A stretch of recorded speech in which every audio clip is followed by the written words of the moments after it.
भारतातील सर्वात सुंदर किल्ल्यांपैकी एक असलेला जिंजी किल्ला. इथे कदाचित एकही मोठं युद्ध लढलं गेलं नसेल कधीही, पण हा साक्षीदार आहे, अखंड साक्षीदार आहे 1500 वर्षांच्या इतिहासाच्या उतार चढावांचा.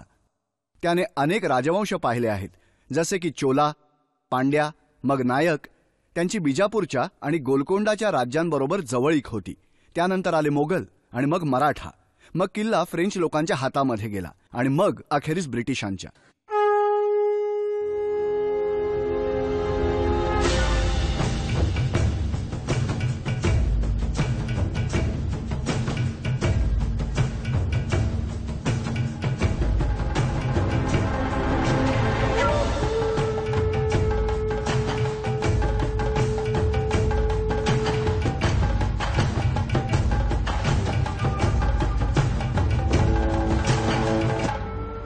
जिंजीचा किल्ला चेन्नईपासून सुमारे 120 किलोमीटर अंतरावर आहे, तामिळनाडूच्या वीरुपुरम जिल्ह्यामध्ये.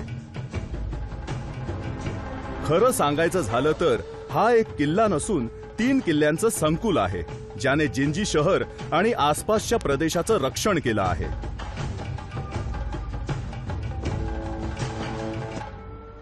जमिनीपासून 900 फूट उंच असलेला मुख्य किल्ला उत्तम नमुना समजला जातो गिरिदुर्गाचा किंवा रॉक फोर्टचा, ज्याचा उल्लेख पारंपरिक हिंदू वास्तुशास्त्रामध्ये सापडतो.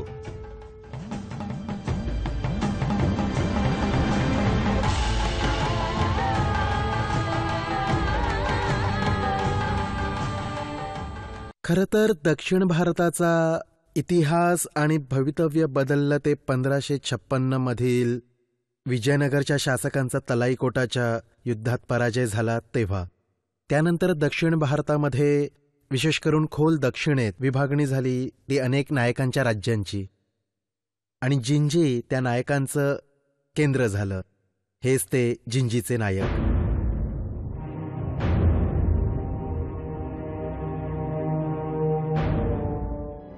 जिंजी विजयनगर साम्राज्याचा भाग होता आणि त्या दरम्यान त्याचं राज्यपालकत्व सोपवण्यात आलं कृष्णा नायकवर. हा तोच होता ज्याने हा राजगिरी किल्ला बांधला सर्वात उंच टेकडीवर.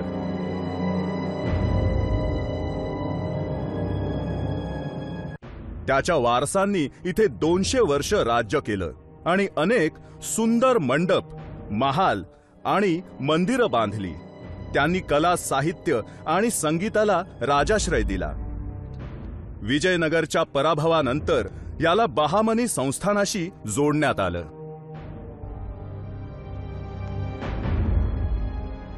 किल्ल्यांच्या वास्तुशास्त्राशी संबंधित पुस्तकांमध्ये अनेक प्रकारच्या किल्ल्यांची वर्णन आहेत.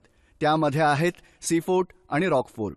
आणि रॉकफोर्टमध्ये जिंजीच्या किल्ल्याचा सन्मानाने उल्लेख केला जातो. आपल्याला हा किल्ला जवळजवळ 900 फूट उंच टेकडीच्या कड्यावरती उभा दिसतोय. तो चहूबाजूनी दाट जंगलाने वेढलाय. याचं नैसर्गिक संरक्षण जवळजवळ अभेद्य आहे. माणसानं त्यात सहजासहजी भेदता येणार नाही अशा मजबूतीकरणाची भर घातलेली आहे. तटबंदीच्या रांगाच्या रांगा आहेत. किल्ल्याकडे घेऊन जाणाऱ्या उंच पायऱ्या, काटकोनातील तीव्र वळणं आणि अर्थात टेहाळणी मनोरे, ज्यावरून शत्रूवर लक्ष ठेवता येईल.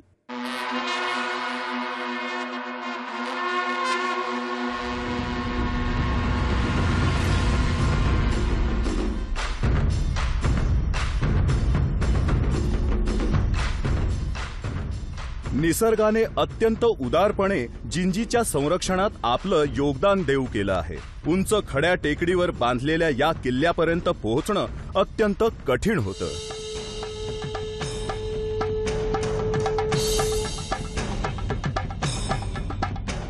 मोठमोठ्या खडकांवर भिंती बांधल्या गेल्या आहेत. वर जाणारा वळणावळणाचा रस्ता अडथळ्यांनी भरलेला होता.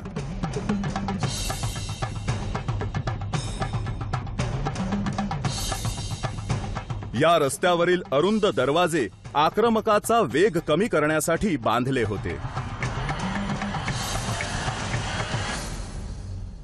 एकतर या प्रदेशाचं आर्थिक महत्त्व आणि दुसरं म्हणजे राजकीय नियंत्रण. ह्या 2 महत्त्वाच्या कारणांसाठी अशा प्रकारचा किल्ला टेकडी माथ्यावर असणं आवश्यक होतं. आणि टेकडी माथा सुरक्षित जागा मानल्या जायच्या. अशा वेळेस जेव्हा बंदुका किंवा दारुगोळ्याचा वापर हा फारसा सहजासहजी केला जात नव्हता. बाण किंवा भाले किंवा बर्छा अशा प्रकारची शस्त्र टेकडी माथ्यांवरील वास्तूंना भेदू शकत नव्हते.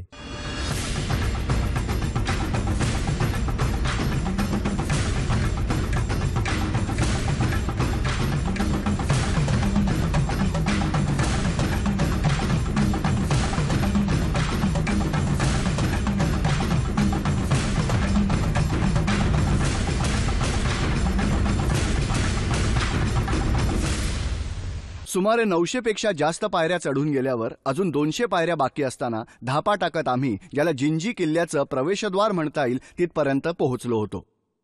भूतकाळात जेव्हा कोणी आक्रमक इथपर्यंत पोहोचले त्यांना या पायऱ्या सामोऱ्या आल्या असतील ज्या खंदकावरील पुलापर्यंत घेऊन जातात, आणि जेव्हा तो पूल उचलला जायचा तेव्हा आक्रमकाला खोल खंदकाशी सामना करायला लागायचा जो पार करणं शक्य नसायचं.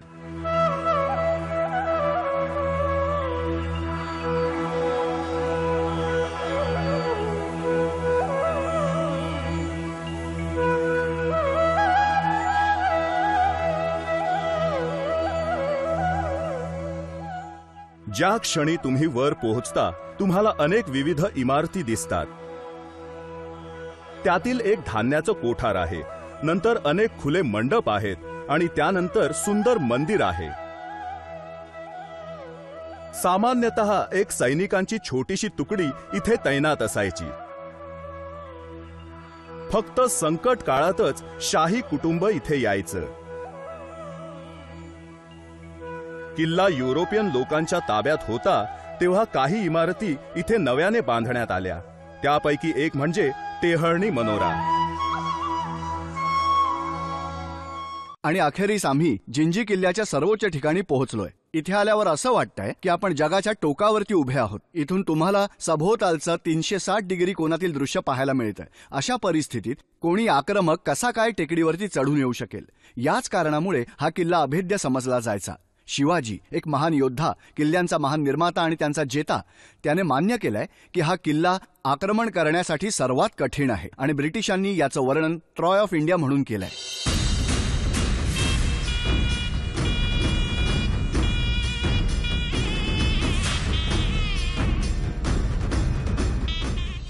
लांब आणि जाडी भिंत जिंजीच्या संरक्षणार्थ उभी होती.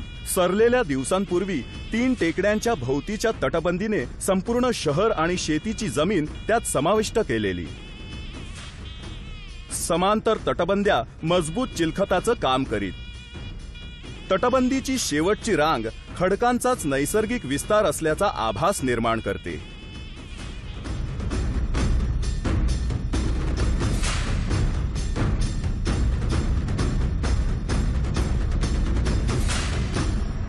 ते एक शहर होतं.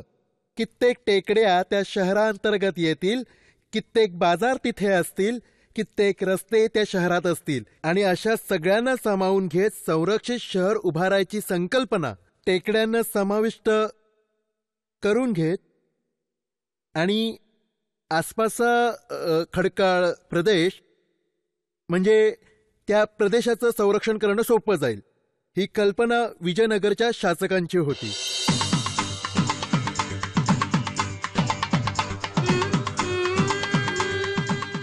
अनेक दरवाजांमधून जिंजी शहरात प्रवेश करता येणं शक्य होतं.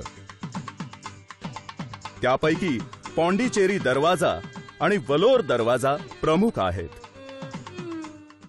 दरवाजातून जाणारा रस्ता अचानक तीव्र काटकोनात वळण घेतो आणि पुढील रस्ता जाड भिंतीने बंद केलेला आहे.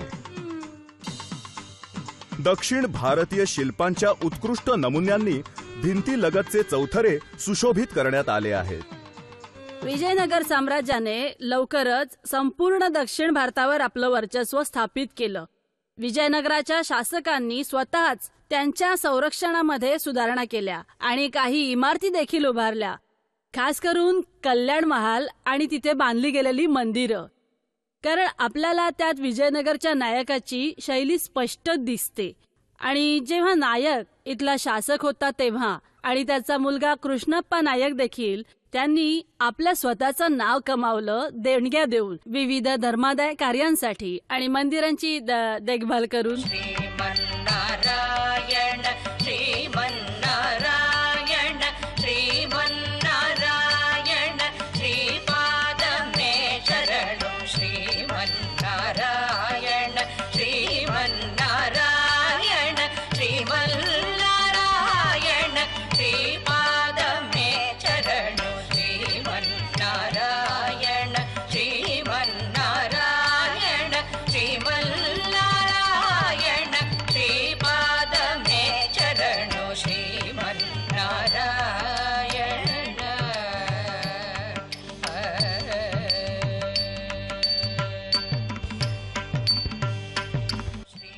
व्यंकटरमण मंदिर पॉंडिचेरी दरवाजाजवळ उभं आहे, जे 17व्या शतकात नायक शासकांनी बांधलं होतं.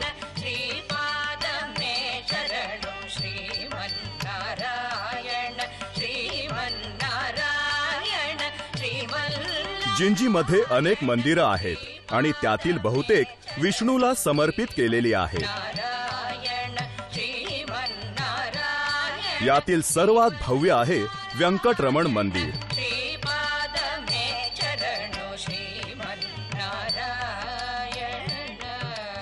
दक्षिणात्य शैलीत बांधलं गेलेल्या या मंदिराला उंच गोपुरम आहेत. यात नटमंडप देखील आहेत आणि स्तंभ अप्रतिमरित्या सजवलेले आहेत. त्यांच्या ताब्यात असताना यातील अनेक स्तंभ फ्रेंच आपल्याबरोबर पॉंडिचेरीला घेऊन गेले. मुख्य दरवाजाच्या शेजारी असलेल्या दगडी चौकटींवर रामायण आणि महाभारतातील व्यक्तिरेखा आणि दृश्य चित्रित करण्यात आले होते.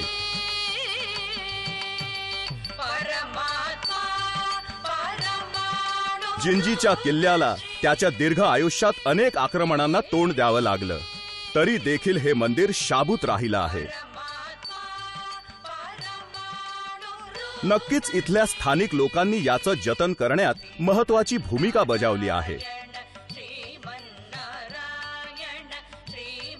दक्षिण भारतातील इतर अनेक मंदिरांप्रमाणे इथलं व्यंकटरमण मंदिर देखील संस्कृती आणि शिक्षणाचं केंद्र होतं. आज देखील जेव्हा शास्त्रीय नर्तक याच्या अंगणात नृत्य सादर करतात, तेव्हा या किल्ल्याने पाहिलेल्या गौरवशाली दिवसांच्या आठवणी जाग्या होतात.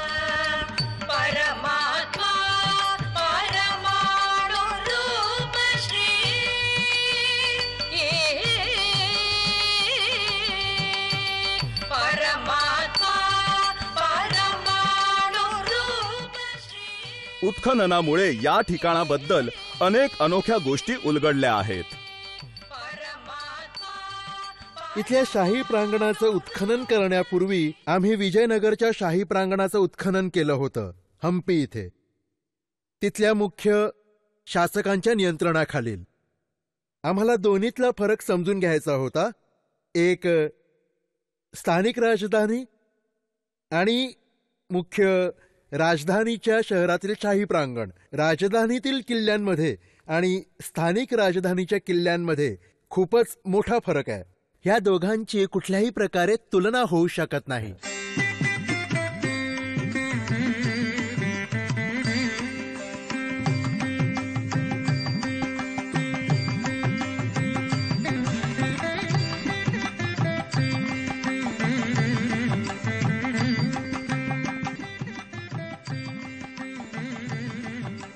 कल्याण मंडप, एक 5 मजली इमारत, एक लहानसा पिरॅमिड याच्यावर उभा आहे. ही करमणुकीसाठी बांधण्यात आली होती.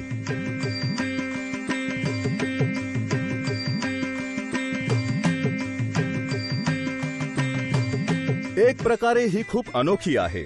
आपण आज बिजापूरच्या इमारतीमधील विशेष वैशिष्ट्य असलेला हिंदू आणि इस्लामी वास्तुशास्त्रीय शैलीचा मिलाप इथे प्रतिबिंबित झालेला दिसतो. जिंजीने नेहमीच सभोवतालच्या शासकांना आकर्षित केलं. त्यामुळेच जिंजीने इतकी स्थित्यंतरं पाहिली. अनेक राजवंश तेथे आले, कब्जा केला, हे तर अगदीच स्पष्ट आहे. आपल्या हे लक्षात येईल की गोलकोंड्याच्या सुलतानांची देखील नजर जिंजीवर होती आणि त्यांनी काही काळासाठी जिंजीवर कब्जा केला होता. आणि विशेष करून 16व्या आणि 17व्या शतकाच्या दरम्यान मिर्झुमलाला दक्षिणेत पाठवण्यात आलं. त्याने जिंजीवर आक्रमण केलं आणि त्याच्यावर ताबा मिळवला.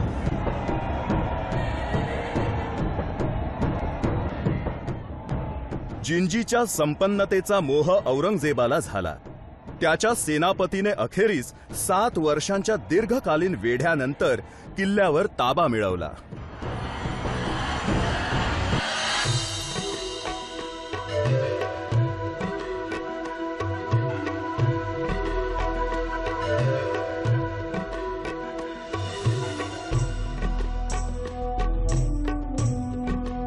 कृष्णगिरी किल्ला जिंजी किल्ल्याचा अविभाज्य घटक आहे, जो राजगिरीच्या उत्तरेस वसलेला असून अण्णामलाई या तीर्थक्षेत्राला जाण्याच्या मार्गावर आहे.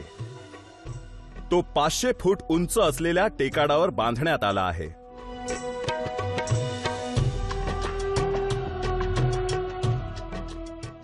जरी इथली तटबंदी राजगिरी इतकी मजबूत नसली तरी एक खूप मोठं आव्हान उभं करते.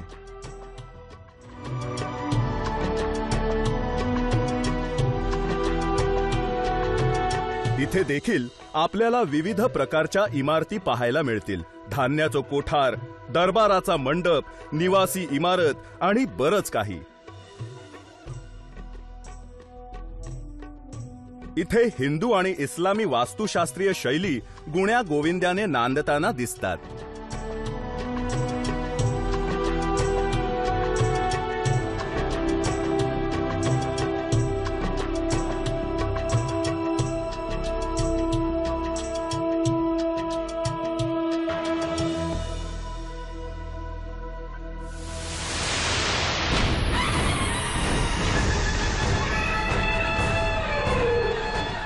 शिवाजीने हा किल्ला 1677 मध्ये जिंकला आणि जिंजी पुढील 20 वर्षे दक्षिणेतील मराठ्यांचा बालेकिल्ला म्हणून राहिला. याच ठिकाणाहून त्यांनी मोगलांना छळण्यासाठी गनिमी हल्ले केले. शिवाजीला अत्यंत अचूक राजकीय दूरदृष्टी होती. तो पूर्णतः किल्ल्यांवर अवलंबून होता. त्याने किल्ल्यांची साखळीच तयार केली स्वतःच्या संरक्षणासाठी. शिवाजीने बांधलेल्या या किल्ल्यांमुळे औरंगजेबाला त्याच्या मृत्यूपर्यंत महाराष्ट्रावर कधीच विजय मिळवता आला नाही. 1677 मध्ये जिंजी मराठ्यांच्या अधिपत्याखाली आला आणि तो शिवाजीच होता ज्याने या किल्ल्याला अत्यंत मजबूत असा अभेद्य किल्ला बनवलं, जो आज आपल्याला दिसतोय तसा. 3 टेकड्यांभोवती भिंत उभारली आणि पर्वतांच्या नैसर्गिक संरक्षण व्यवस्थेचा वापर केला. तिथे लष्कराला प्रशिक्षण देण्यासाठी लष्करी तळ उभारला आणि तिथे असलेल्या अनेक मंदिरांचं त्याने रक्षण देखील केलं. रंगनाथ स्वामी मंदिर कृष्णागिरीच्या टेकडी माथ्यावर आहे. हे एक समाधी मंदिर म्हणून बांधण्यात आलं होतं, जिथे शासक स्वतः पूजेसाठी यायचे. आकाराने लहान असलं तरी हे चांगलंच आकर्षक आहे. इथे देखील तसाच खुला मांडव पाहायला मिळेल जसा व्यंकटरमण मंदिरात आहे.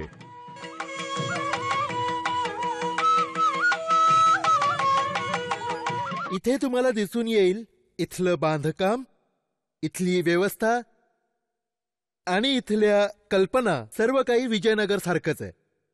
कालांतराने नंतरच्या शासकांनी काही बदल केलेत, काही वास्तू नव्याने बांधल्यात, काही वास्तूंमध्ये सुधारणा देखील केल्यात. हे असंच चालू राहतं, पण मूळ मात्र विजयनगरचंच आहे.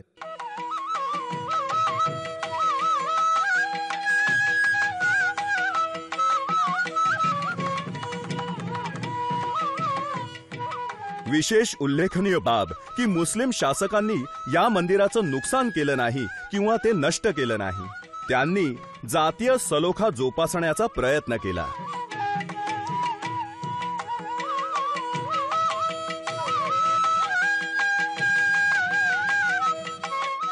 जुल्फिकार खानने मोगलांच्या अधिपत्याखाली केलेली अनेक आक्रमणं अयशस्वी झाली आणि मराठ्यांनी त्यांच्या युद्धशैलीचा गनिमी काव्याचा वापर करून मोगलांच्या सैन्याची रसद तोडून टाकली. त्यानंतर मात्र 1697 मध्ये पुन्हा एकदा जुल्फिकार खान प्रचंड सैन्यानिशी, पूर्ण तयारीनिशी, अनुभव गाठीशी घेऊन आला आणि त्याने जिंजीवर ताबा मिळवला.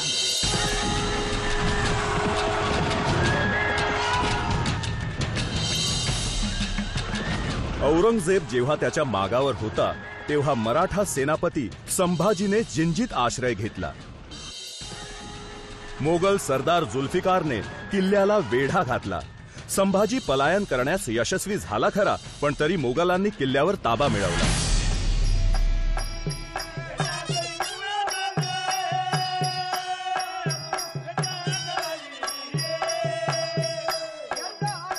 तेरुकुथ्थू हा तामिळनाडू मधील लोकप्रिय लोककलेचा प्रकार आहे.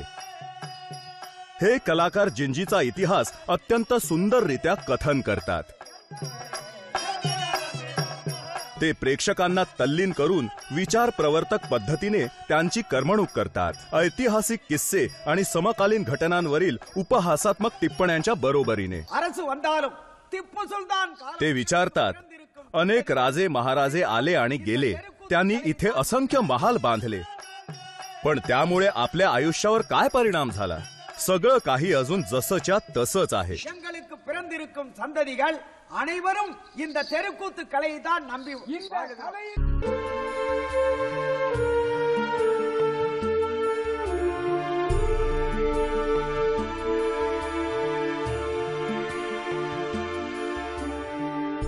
कृष्णगिरीच्या प्रांगणामध्ये वेगवेगळ्या शासकांनी त्यांच्या अभिरुचीप्रमाणे बांधलेली अनेक सुंदर दालनं आहेत। त्यामुळे आपल्याला इथे एक नव्हे तर अनेक वास्तुशास्त्रीय शैली पाहायला मिळतात। अस्तित्वात असलेल्या वास्तूंवर बांधकाम करण्यात आलं आहे नव्याने। जर त्यांची पडझड झाली नसेल किंवा नुकसान झालेलं नसेल तर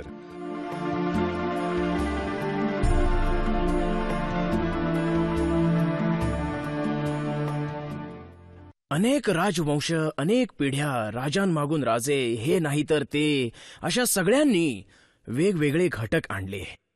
त्यामुळे इतकी विविधता पाहायला मिळते।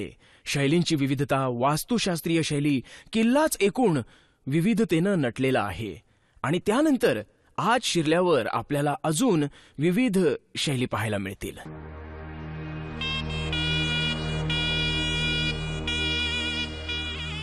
जिंजीच्या वास्तूंमध्ये जी वैविध्यता पाहायला मिळते ती तिथल्या समाज जीवनाचं प्रतीक आहे।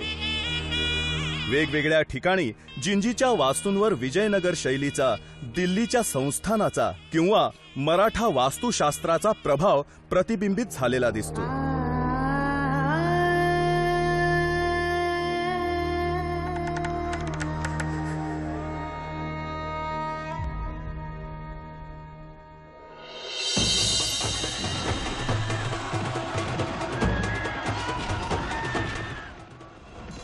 अठराव्या शतकाच्या मध्यावर दक्षिण भारतात स्पर्धक युरोपियन सत्तांमध्ये नाट्यमय रस्सीखेच चालू होती।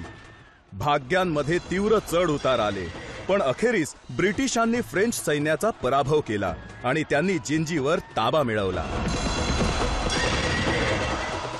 आणि याबरोबरच निष्काळजीपणाचा काळ सुरू झाला। हळूहळू सुंदर वास्तू ढासळू लागल्या, उरले केवळ अवशेष। या किल्ल्याने आपल्या देशाच्या इतिहासात निर्णायक भूमिका बजावली आहे। हा आपल्या वारशाचा एक अनमोल रत्न आहे।